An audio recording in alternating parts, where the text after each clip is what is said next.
Hi everyone, I would like to welcome you again to this series.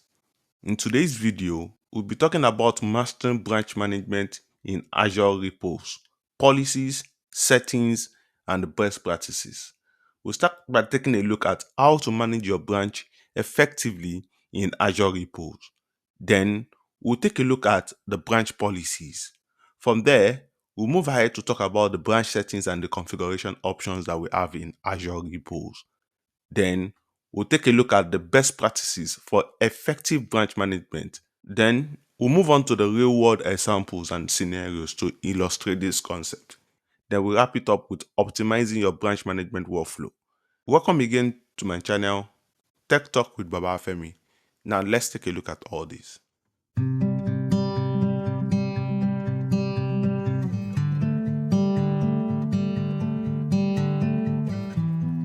Now I'm currently logged onto my Azure DevOps environment. To start with, I'm going to click on the DevOps Roadmap project. Then from there, I can access the repository. But instead of me clicking on the repository, I can just hover on the repos here. And since we are working with branches, so I click on the branches. Here you are going to see all the list of branches that have been created under this particular repository. So you can see the main, the second. I think we created the second when we were working with the managing the repository with Git commands. So you can see we have the mine, the all, the stale. Under this mine, you're going to find all the branches you've created, all the branches you've put changes to, and also the main branch. Then under the all, you're going to find all other branches. Same thing, the one you've created, the one you've pushed changes to, the main branch, and other branches that have been created by other users in your organization. Now, let's even see, you can see on the main branch where we have, the default and the compare. That means any other branch you are creating under this particular repository will be compared with the main branch. You can see here the commit, which is the last commit that has been made to each of these branches. You can see the commit ID, who actually did, the commit, the author, and you can see, the last day, this commit was made. Then yeah, this is where the compare works. You can see it's saying the second is actually behind the main branch. And that means we have two files, that are actually in the main branch that doesn't exist under the second branch.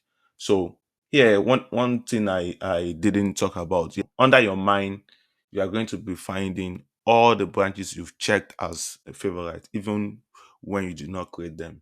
So here you can see there are some other things we can do here. Like if I want to turn, the second branch to the default branch, or I want to set it as, the compare branch, so you can do that. You can set, instead of having the main as the default branch or the compare branch, let's say, maybe we want the def branch to be, the default branch or the compare branch. So we can go ahead to do that. So you can see under here, you can actually create, a new branch, even a new pull request. If you have, new files that have been added to your second branch and you want to push it, to um the main branch. So you can do that from here. So we have the default branch. You can view the files that exist under this particular branch. Same thing, you can check the history of the branch, how the pull requests have been made, how the files have been added to this particular branch, and the like. So this, works with all the other branches you'll be creating in your Azure DevOps organization. You can also log the branch. If I log this branch, you're going to see, the icon that this particular branch has been locked.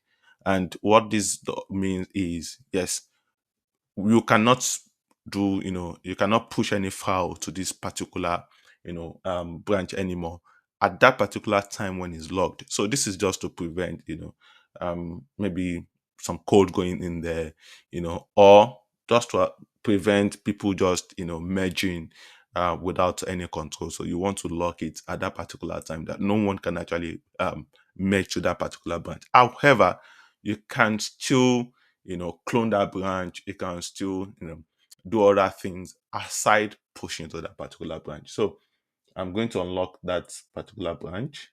So under that branch, you can still see we have an option to go to the branch policies and the branch security, which we'll still be talking about. So let's create a new branch. I'm going to use this icon here to create a new branch, and you can see you can create a new branch based on some of the branches that have been created in the past. Maybe based on the main, based on second branch that has been created. But so I'm going to create it based on the main because the main has more files than the second.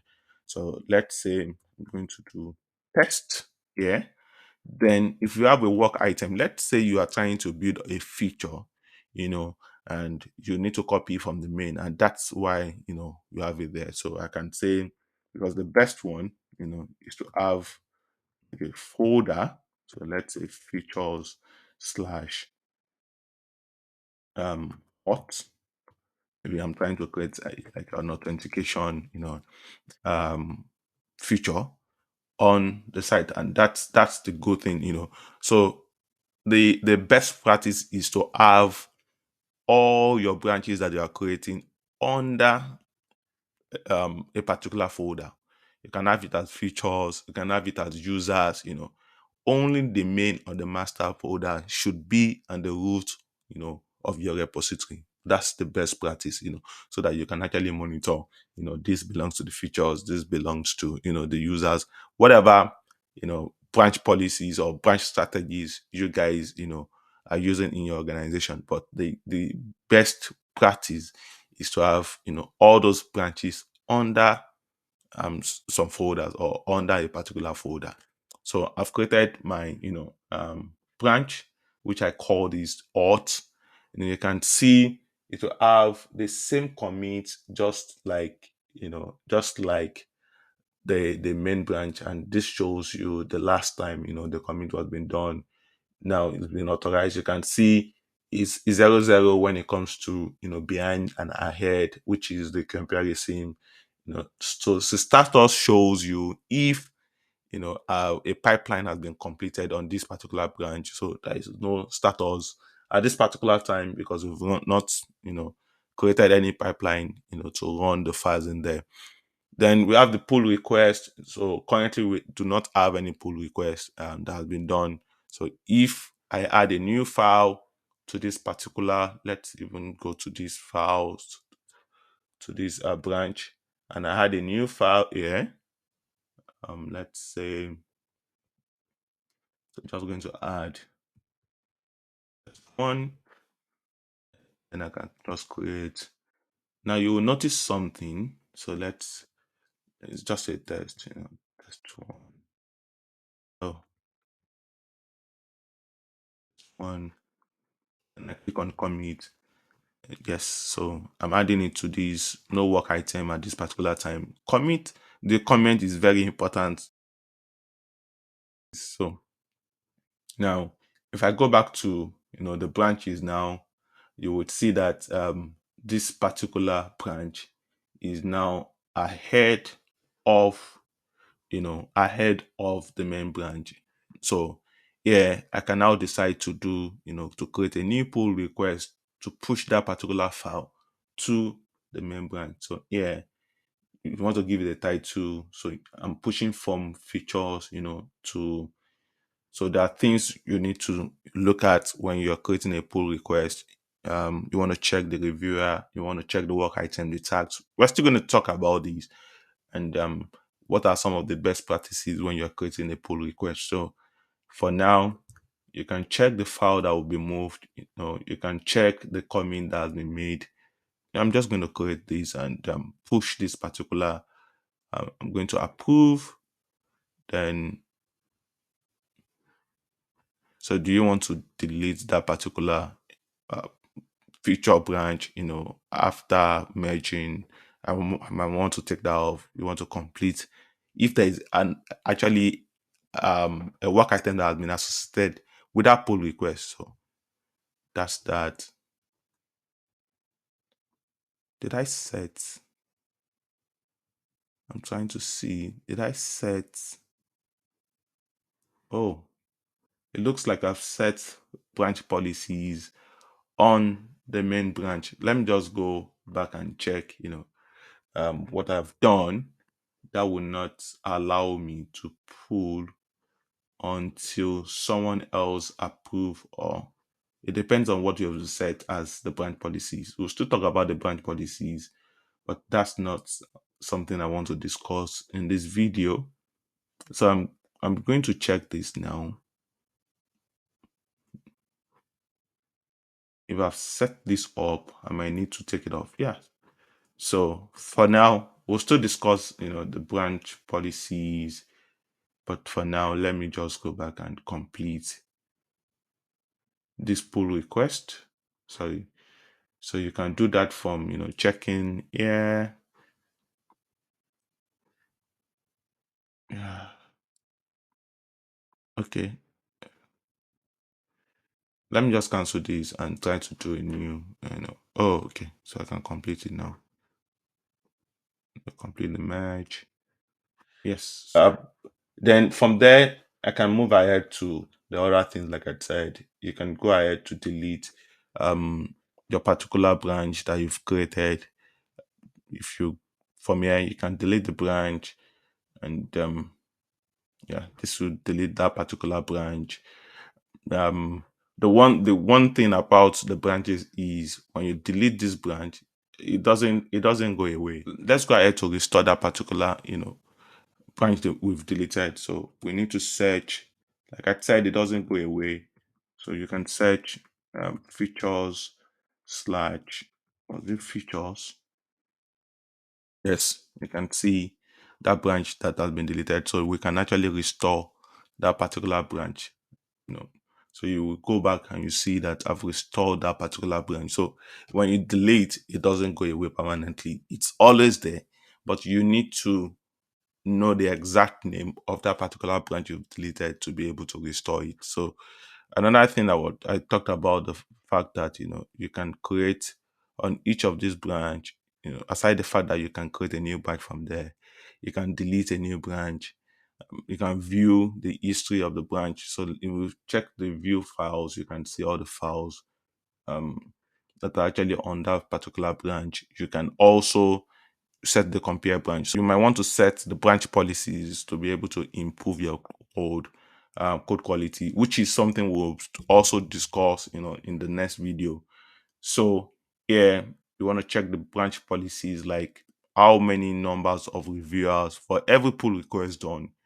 You want to set the number of reviewers that needs to review that pull request before it's actually being accepted. So we'll talk about the pull request, the number of reviewers.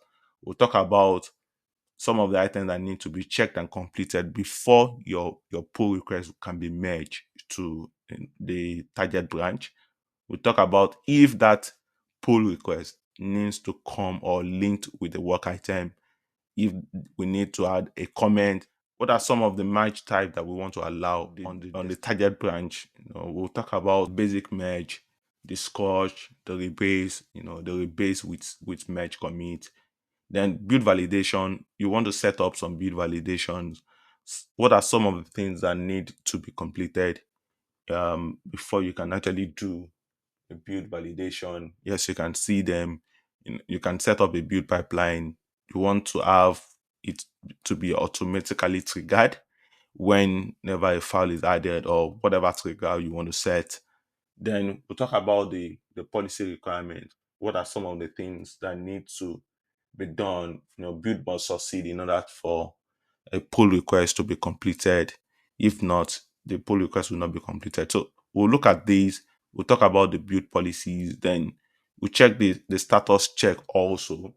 So some of the things you want to put, if this is completed, you want to make it required, optional, what's the name, um, and what status needs to be checked for you to say, yes, this particular uh, pull request has been completed, this particular merging has been successfully completed. Then you want to automatically review or include, the reviewers. I can add a particular person to say, for every review that is being done, or for every merge that is being done, or for every pull request that is being done or being added to this particular um target branch, you must always add this person as a required reviewer. So you want to do that. You want to check how many people you want to add, to that particular review. So that's that about managing our branches, where we talked about how you can actually lock those branches, how you can create those branches, how you can actually set the compare, set the default branch, check the lock branch, restore deleted branch, and the likes. All right. So in the next video, I'll be talking about how you can actually improve your code quality with checks and approvals. All right. Thanks everyone, and see you in the next video.